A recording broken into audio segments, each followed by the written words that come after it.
graça e a paz de Jesus seja sobre as nossas vidas, amém. Bom, é um prazer nós estarmos aqui, acho que é a última vez que, aliás, quando eu cheguei aqui na frente, eu até achei que eu estava na igreja errada, mas não é possível. A última vez que eu estive aqui na igreja foi em 2009, creio eu, foi em 2009, enfim, faz bastante tempo, e de lá para cá muita coisa se passou, como o pastor Roster mencionou. Ali em janeiro de 2010 a gente foi para o Canadá, e ali a gente ficou por 3 anos e meio, 4 invernos, e eu voltei dia 12 de junho do ano passado, e em janeiro desse ano a gente assumiu o ministério pastoreio ali da 4ª Igreja Presbiteriana de Taguatinga, e ali a gente tem lutado, e a gente tem caminhado e pastoreado. Deus me deu o privilégio de pastorear aquela igreja, que como essa igreja, muitos desafios estão diante de nós.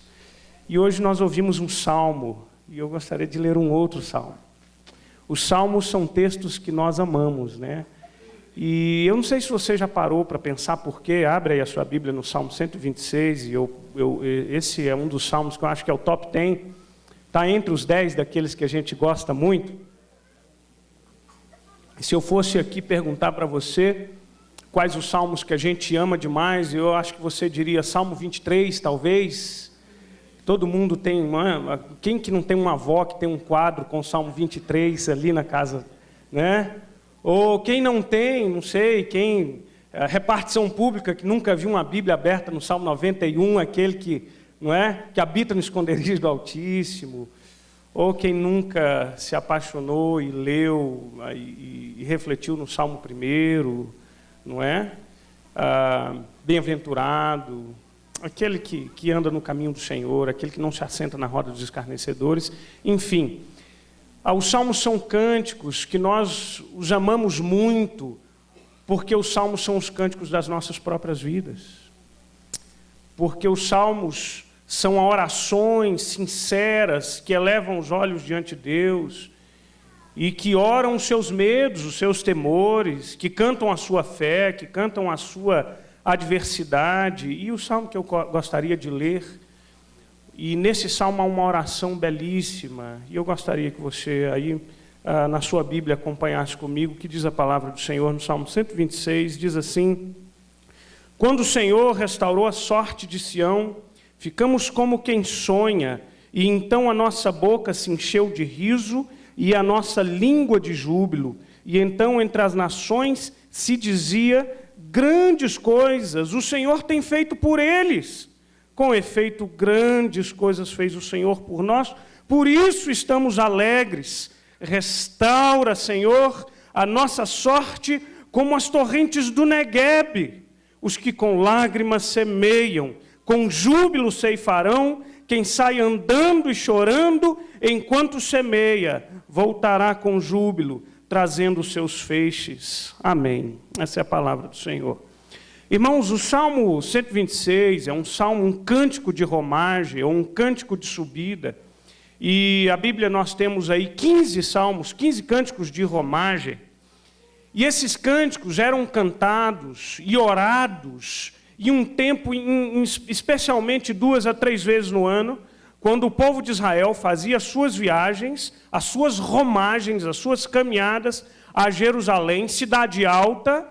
E ali o povo em festa caminhava para a festa dos tabernáculos, para a festa da Páscoa. E aí esse povo junto caminhava e cantava, provavelmente em sequência, esses salmos, esses cânticos.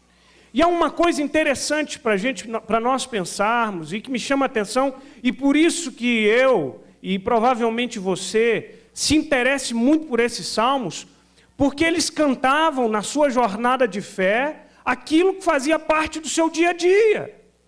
Eles não escondiam os seus medos e os seus temores. Eles abriam o coração e cantavam sobre a providência de Deus.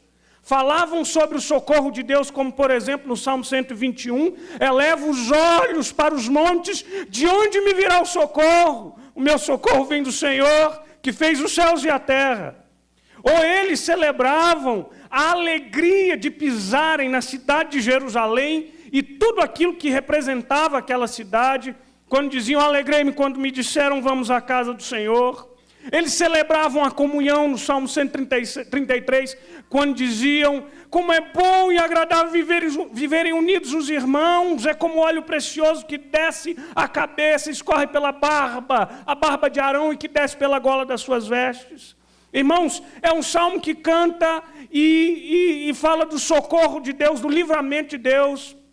Por exemplo, no Salmo 124, não fosse o Senhor que esteve ao nosso lado, Israel que o diga, não fosse o Senhor, quando os homens se levantaram contra nós, nos teriam engolidos vivos.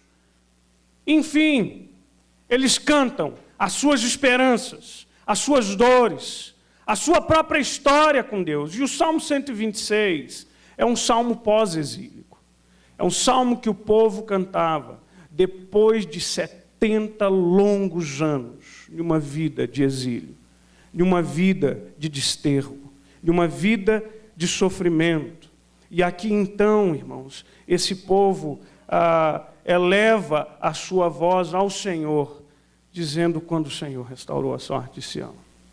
Este salmo nos traz algumas lições muito preciosas e em se falando de oração, eu vejo 3 momentos nesse salmo. Quando esse povo fala da sua história, do conhecimento que eles tinham de Deus. Quando esse povo ora a esse Deus a quem eles conheciam. E quando esse povo se compromete em viver para esse Deus. Primeiro, os 3 primeiros versículos, o conhecimento de Deus e a certeza de que Ele está construindo a nossa história, os versículos falam da lembrança que eles tinham. Ora, irmãos, prestem bem atenção que quando esses homens e essas mulheres entoavam este cântico, quando eles diziam, quando o Senhor restaurou a sorte de Sião, ficamos como quem sonha. Este povo estava vivendo um momento de renascer, um momento de reconstrução da sua vida e da sua jornada. Eles haviam vivido as dores do exílio esse que eles custaram aceitar. Exílio esse que os fizeram compor salmos, como eles diziam que os homens que nos levaram cativo nos pediam que tocássemos os cânticos de Sião em terra estranha. Como? Como louvar a Deus e cantar os cânticos de Sião enquanto nós estamos aqui exilados, desterrados? E depois de tantos anos e de tanta dificuldade, agora esse povo é trazido de volta pelas mãos do Senhor e eles começam a olhar para a sua história e dizer: um dia o Senhor restaurou a nossa sorte. E nós ficamos como quem sonha. A nossa boca se encheu de riso, a nossa língua de júbilo, e aquilo que Deus fez por nós foi tão grande que as nações testemunhavam as grandezas de Deus nas nossas vidas. Irmãos, e aí, ouvindo aqui o que o pastor Gil falou, assim, muitas coisas que já foram mencionadas, como, por exemplo, esse povo, irmãos, eles sabiam Deus a quem eles louvavam, eles conheciam esse Deus, e eles louvavam a Deus e estavam celebrando algo muito importante para a sua história. Então, quando a gente entende a dor dessa gente, a gente entende que a alegria e o júbilo desse povo para com esse Deus, sabe, não é uma alegria passageira. Não é uma alegria efêmera, mas uma alegria que conhecia e que reconhecia que, a despeito das dores que eles haviam enfrentado, ainda assim, eles tinham a certeza de que eles tinham um Deus. Você sabe uma coisa que me chama muita atenção, é o fato de que na cultura que nós vivemos, e uma cultura que distorce muitos valores, uma cultura que é uma cultura extremamente materialista, e é uma cultura extremamente individualista, se nós perguntarmos aí fora o que é conceito de alegria, ou conceito de felicidade, as pessoas normalmente, elas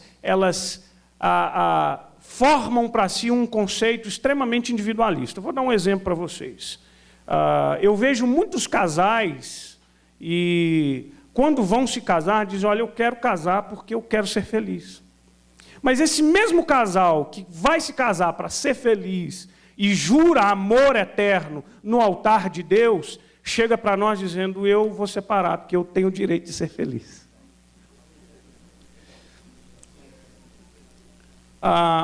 O Ed Renekiewicz, ele escreveu algo interessante. Às vezes, ele dá muita bola fora, mas aqui ele deu bola dentro, viu, Roster?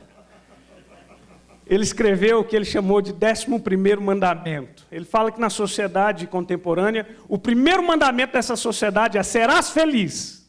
Tá? E ele diz um negócio interessante. Ele fala assim que a nossa sociedade, ela criou para si um 11º mandamento que se subdivide em alguns submandamentos. E o primeiro desses primeiros submandamentos é: eliminarás todo sofrimento, negarás a dor, fugirás do desconforto, evitarás os fracassados, rejeitarás tudo quanto não te dá prazer, serás indiferente. O outro submandamento é: satisfarás todos os teus desejos, conquistarás o máximo, buscarás prazer acima de tudo, não passarás vontade, correrás atrás de todos os teus sonhos, não te sacrificarás por nada e por ninguém, comprarás tudo o que estiver à venda. Haja cartão de crédito. Terceiro submandamento: realizarás o teu pleno potencial, viverás única e exclusivamente para ti mesmo, vencerás tudo e todos, aparentarás sucesso, viverás sempre apaixonado, terás filhos perfeitos, prosperarás sempre e andarás sobre as águas. Parece até que eu já ouvi cânticos assim.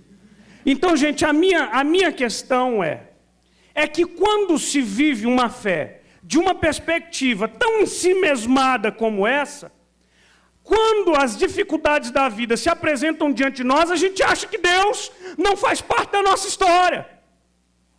Mas a alegria que esse povo louvava a Deus era uma alegria que não excluía o fato de que na história dessa gente havia muita dor, havia muita lágrima, havia muito sofrimento, havia muitos altos e baixos, mas sobretudo havia a certeza de que a mão de um Deus todo-poderoso foi esse Deus que tirou um homem lá de Ur, mandou ele para uma terra que ele não conhecia. Desse homem suscitou uma grande nação.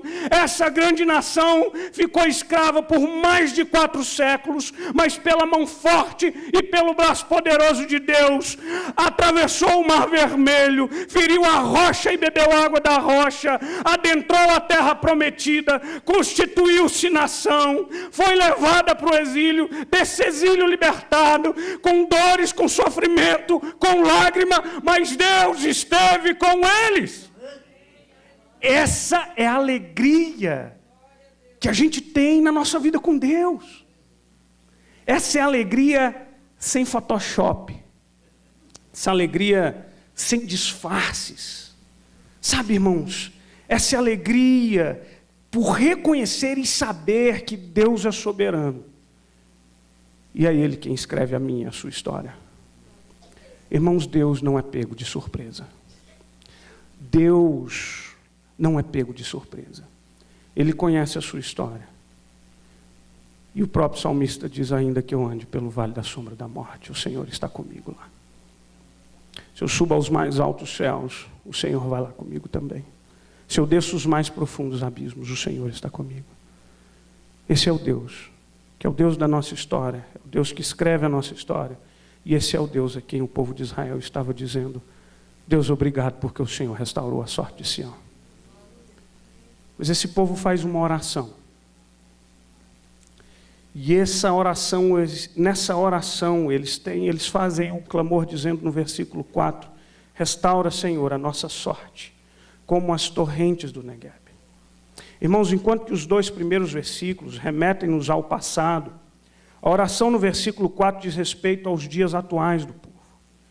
Embora o livramento de Deus havia sido algo notório, grandioso, perceptível, não só ao povo que foi liberto, mas às nações vizinhas, havia muitos desafios à frente do povo. Ora, os exilados vieram em grandes levas, pouco a pouco. Quando você lê os livros de Neemias ou Esdras, você vê quanta retaliação, quanta dificuldade, quanta oposição esse povo enfrentou. E eles voltavam agora para uma Jerusalém que não era nem de perto, e não tinha nem de perto a glória e o resplendor da Jerusalém de outrora. Eles chegaram para habitar em uma terra que fora derrubada, numa terra sob escombros. E agora, quando esse povo chegava lá e olhava para aquela Jerusalém destruída, eles diziam: Senhor, restaura a nossa sorte como as torrentes do Negueb. Irmãos,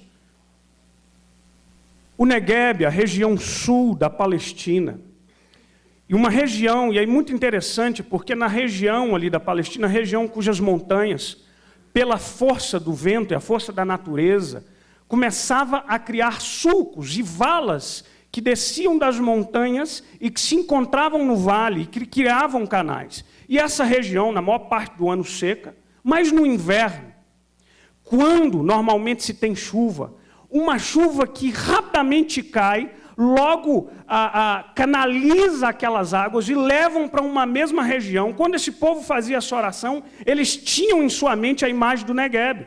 E de repente se ouvia o estrondo das águas que cortavam o meio daquele deserto. E de repente, como que por um milagre, no meio daquele lugar sem vida, Deus fazia com que a água brotasse com toda a sua força. E de repente, no meio da morte, Deus gerava vida.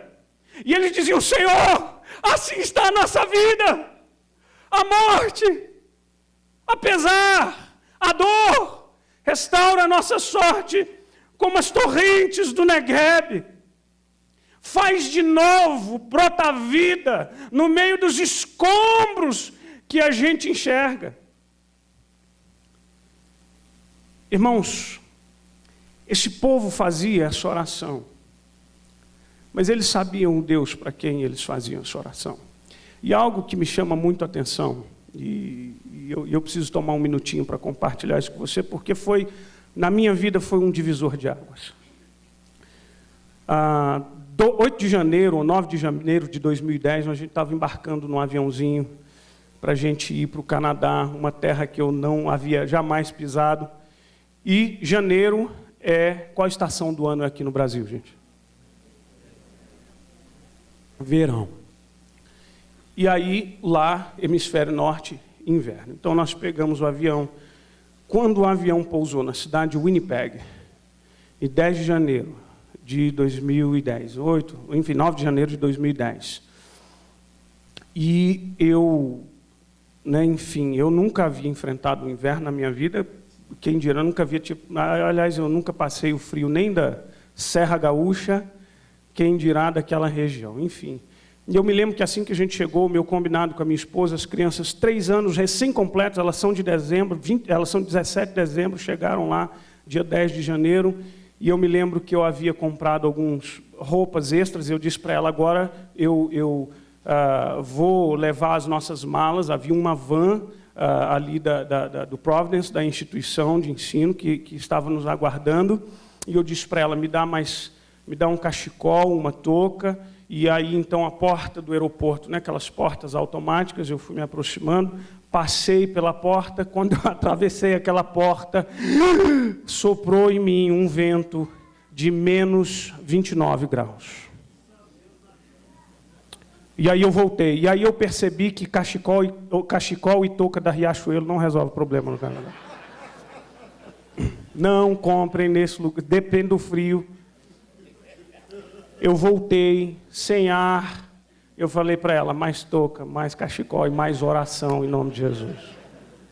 E aí então eu me cobri, a gente saiu, e eu me lembro das minhas meninas assim vendo, e aquela coisa toda branca. Lá é uma região muito plana, onde nós ficamos, uma região de fazendas, e então você pode ver assim, sabe, distâncias longas, e eu tinha a impressão que eu estava vivendo em Nárnia, rapaz, tão tenebroso que era o negócio.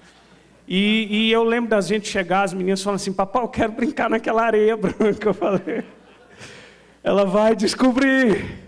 Ela vai descobrir. Quando nós chegamos ao apartamento, que nós havíamos combinado, nós chegamos ao apartamento, então havia o nosso nome lá, né? Adriano, Daniela, Letícia, Beatriz. Nós adentramos o apartamento, quando nós olhamos onde estavam as mobílias.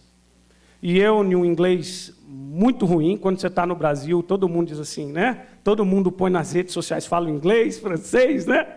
Eu era desses que falava inglês nas redes sociais, mas eu cheguei lá, terrível. E quando a gente abriu a porta, não tinham móveis. E aí, irmãos, a esposa, você sabe quando a esposa dá aquela olhada no maridão sem ter que falar uma palavra? Oh, irmãos, aí nessa, a minha esposa me deu uma olhada, como quem diz, o que eu estou fazendo nesse lugar?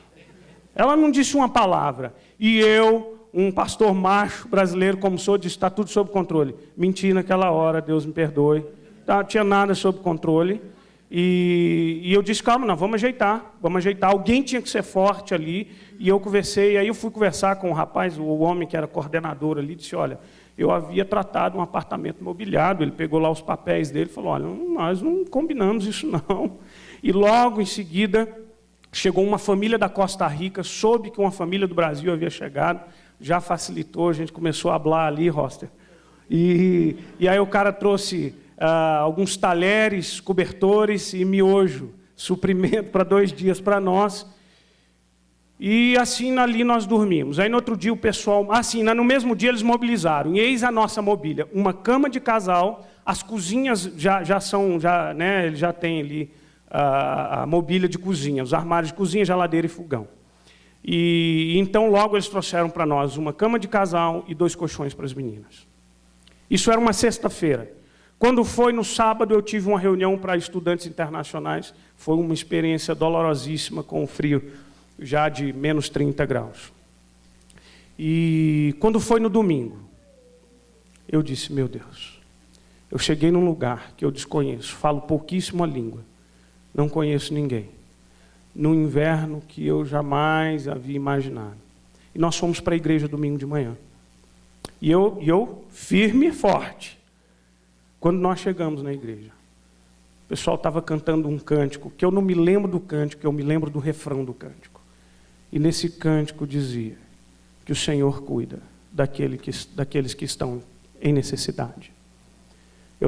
Nós temos 2 meninas, as nossas gêmeas, e tinha uma no meu colo e outra no colo da minha esposa. Nessa hora eu abaixei a minha cabeça e eu escondi os meus olhos e eu chorei horrores. E eu, na minha oração, eu disse, Deus, eu sou este homem necessitado, cuida de nós. Nós voltamos para casa, comemos o nosso miojo. E logo depois, uma cena me chamou a atenção, e essa foi o divisor de águas na minha vida, naquele lugar. Quando, de repente, eu olho para as minhas meninas. Elas estão nos 2 colchões, nas únicas coisas que a gente tinha na nossa vida naquele momento. 2 colchões e uma cama de casal. E as minhas meninas estão brincando, pulando, sorrindo, como se elas estivessem na Disneylândia. E quando eu olhei para elas, eu me lembrei das palavras do Mestre, dizendo que todo aquele, olhai os pequeninos, porque dos tais é o reino dos céus. E eu pensei que as minhas meninas não tinham temores, que elas não duvidavam que teriam o almoço de hoje e a janta de amanhã. E eu peguei na mão da minha esposa e eu disse, olha lá aquelas meninas, vamos orar. E naquele dia nós oramos juntos. E a minha oração foi dizer, Senhor, eu preciso aprender a confiar no Senhor, porque só o Senhor é a minha rocha e o Senhor é tudo o que eu tenho nesse lugar. Aquela oração foi um divisor de águas para nós. Porque depois tudo que nós vimos naquela jornada que nós passamos 3 anos e meio no Canadá, Deus foi suprindo as nossas necessidades. E a notícia de que nós éramos uma família sem mobília se espalhou. Era uma região de interior, rapaz. Um dia eu fui no mercado, Roster, e aí eu estou passando a compra, e a moça falou assim, é você que está precisando de móveis? Ah, Jesus! Eu falei, é. Ai, ai. E aí o pessoal começou a bater na porta de casa. É aqui que precisa de um sofá? Falei, bem ali. E é uma mesa, acolá. Irmãos, em 10 dias nós tínhamos uma casa mobiliada. Sabe por quê? Porque Deus cuida da gente.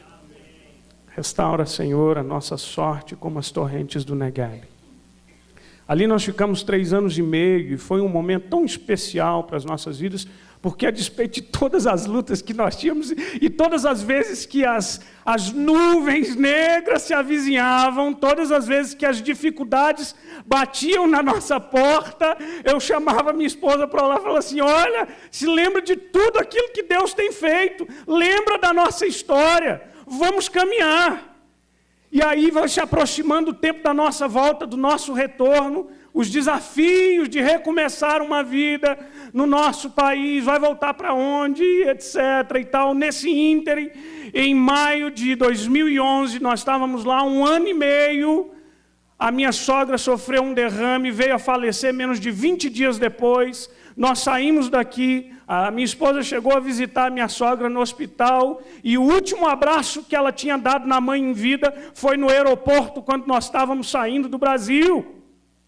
A mãe dela morreu, nós voltamos para o Canadá, coisas e, enfim, as lutas pelas quais nós passamos, mas a despeito das dores, das lágrimas que existiram, sim, havia no nosso coração a certeza de que há um Deus que cuida de nós. E essa era a nossa oração.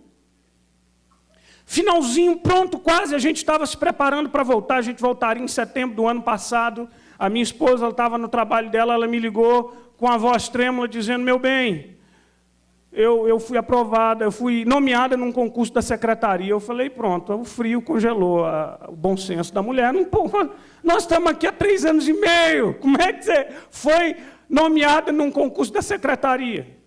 Ela falou, eu fiz esse concurso há 4 anos, 6 meses antes da gente vir para cá. E eles adiaram esse concurso por 2 anos, e aí ia expirar, eles prorrogaram para mais 2. E eu fui nomeada. E eu, como Tomé, falei, aguenta aí que eu vou ligar lá, que eu preciso saber direito dessa história. Liguei aqui no Brasil e disse, estou sabendo aí, Daniele Silveira Caires foi nomeada. A moça disse assim, ela foi sim nomeada nesse concurso e precisa dizer, porque o tempo está expirando, se ela vai assumir ou não, porque senão a gente chama outra. Eu falei, claro que ela vai. Ora, emprego garantido, irmãos. Eu liguei para ela de volta, ela disse, e aí? Eu falei, faz as malas, você vai voltar para o Brasil. Mas como? E aí eu me lembro que nesse dia, novamente, foi quando, depois de um dia atribulado, ligamos para a família, conseguimos passagem de última hora para que ela voltasse, e eu permanecesse ali por mais um tempo para desfazer das nossas coisas. Eu me lembro da noite quando nós sentamos, quando nós nos deitamos, e nós novamente oramos. E veio à minha memória o dia quando eu vi as minhas meninas brincando naqueles colchões. E eu pensei, o Senhor restaurou a nossa sorte. Deus cuida de nós. Mas há uma coisa muito importante que a gente saiba. Há um aspecto importante da oração. Hoje o que a gente vê aí, muitas igrejas, é distorcerem as orações e tornarem as orações uma ferramenta, ou instrumentalizar a oração. Como se a oração pudesse fazer Deus obrigado a alguma coisa. E nós somos um povo de Deus que cremos no Deus que era, que é e que sempre há de ser. E naquele Deus que faz milagre, faz. Mas esse Deus que sobre tudo é soberano. E que a gente não marca a hora, não marca dia, mas Ele faz do jeito que quer, quando quer, conforme aprouver a sua soberana, boa, benevolente, agradável e perfeita vontade. Mas o fato é que, às vezes, em meio às nossas dores, nós não vemos ou não conseguimos enxergar ou vislumbrar as respostas das nossas orações. Mas as nossas orações não podem ser tão somente uma ferramenta para fazer com que os céus se movam a nosso favor. Porque quando os céus se movem, é graça e pura graça daquele que é Deus. E socorre no tempo correto, oportuno e eterno.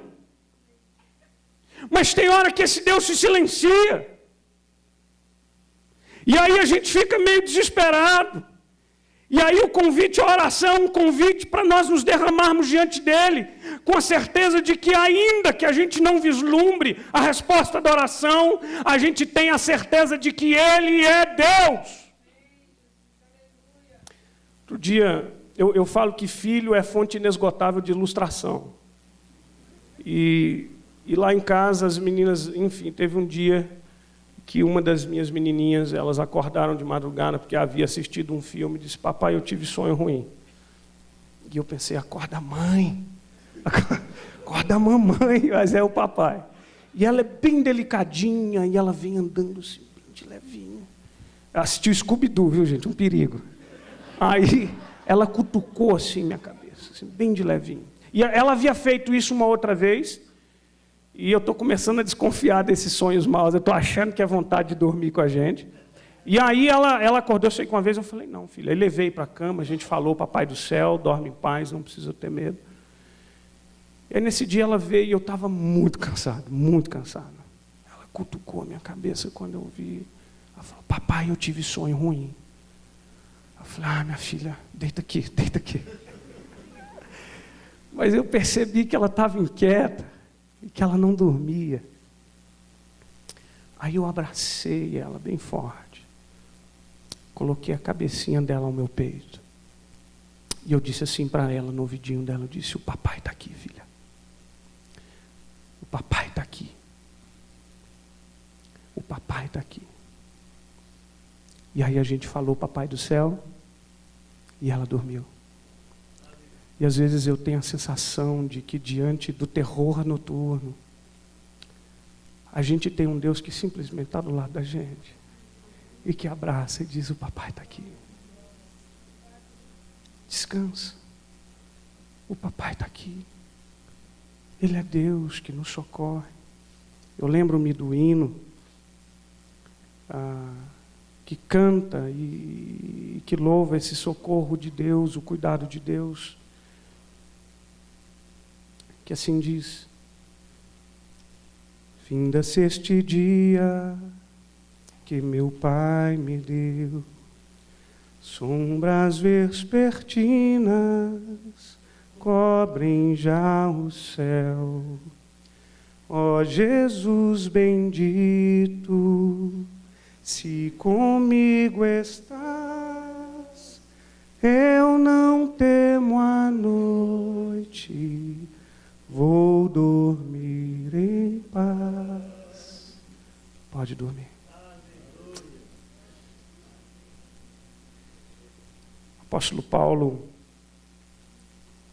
quando escreve o capítulo 5 de Romanos, ele dizia que se gloriava nas próprias tribulações, não porque tinha prazer nas tribulações em si mesmo, mas naquilo que aquela tribulação produzia, porque, dizia ele, as nossas próprias tribulações produzem perseverança, perseverança, experiência, experiência, esperança. E ele concluía dizendo que a esperança não se confunde, porque o amor de Deus é derramado em nosso coração pelo Espírito Santo que nos foi outorgado. Ele é Deus, nos remiu, nos salvou, prometeu que estaria conosco todos os dias até a consumação dos séculos, e não importa se temos ou não a resposta da oração, o grande desafio é tão somente encontrarmos consolo, simplesmente porque Ele é Deus, porque precisa haver prazer em nós de estarmos ao lado dEle, alegria e gozo de termos esse Deus maravilhoso ao nosso lado. Mas eu queria concluir. Nós já falamos aqui do conhecimento que esse Deus tinha acerca do povo, acerca da sua história, acerca da mão de Deus na sua história, da oração que esse povo faz. E o salmista termina dizendo: os que com lágrimas semeiam, com júbilo ceifarão. Quem sai andando e chorando enquanto semeia, voltará com júbilo trazendo seus feixes. Há uma coisa muito importante de nós ressaltarmos aqui. Esse povo tinha consciência, eles tinham sim a consciência, de que o que levou eles para o exílio babilônico foram os seus próprios pecados. Deus os havia avisado repetidas vezes, mas eles não voltaram atrás dos seus pecados e pecaram mais e mais. E agora eles voltavam do exílio, dizendo: os que com lágrimas semeiam, com júbilo ceifarão. Ou seja, não basta nós colocarmos a nossa vida diante do Senhor em oração, algo que é importantíssimo. Não somente pela certeza da resposta, mas pelo prazer de estarmos falando com aquele que é Deus e que é soberano. Mas há sobre nós uma responsabilidade de lançar a boa semente no chão da vida. Orarmos sim, mas entendermos que as nossas atitudes nos afetam. Os nossos pecados entristecem o Senhor e nos afastam dele. E esse povo dizia: os que com lágrimas semeiam, com júbilo ceifarão. Seja aquele que semeia, aquele que anda e aquele que chora. Esse um dia voltará com júbilo, trazendo os seus feixes. Esse é um grande desafio para nós. Desafio de 35 anos de história da igreja. Desafio de entender que essa igreja precisa caminhar de joelhos na presença do Senhor, sabedora de que vocês estão aqui, porque o Senhor até aqui tem conduzido vocês, e essa igreja, porque essa igreja é do Senhor Jesus e Ele a ama. Mas de que há uma responsabilidade dessa igreja, que pesa sobre o pastor, que pesa sobre os pastores da igreja, que pesa sobre os presbíteros da igreja, que pesa sobre cada um, que é lançar uma boa semente no chão da vida. Porque boa semente lançada no chão da vida é garantia de bons frutos e de feixes, grandes feixes, para a glória do Senhor. Que o Senhor abençoe essa igreja, que o Senhor abençoe esse povo. Feche seus olhos, vamos orar ao Senhor.